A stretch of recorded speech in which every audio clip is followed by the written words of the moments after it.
Arkadaşlar bu yol şöyle direkt gidiyor. Bakın o dalı kırıp eğdikleri için hayvanlar burada artık yolunu değiştirmişler bak.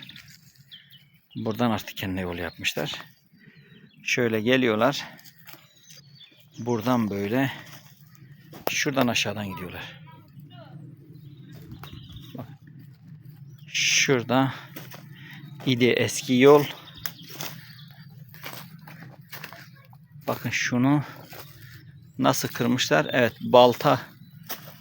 balta ile kırmışlar bak. Şöyle baltayı yan yan vurmuş. Bunu kesmiş, fındık ağacı. Kesmiş, yola devirmiş. Bak eski yol da burada. Bakın oradan gelen hayvanlar da oradan yolu değiştirmişler, görüyor musun? Oradan gelenler de yolu böyle değiştirmiş. Otların içinden gidiyorlar.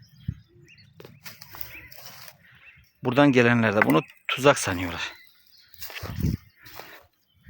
Bunu tuzak sanıyorlar. Şimdi onu yolda alalım. Kopmuyor.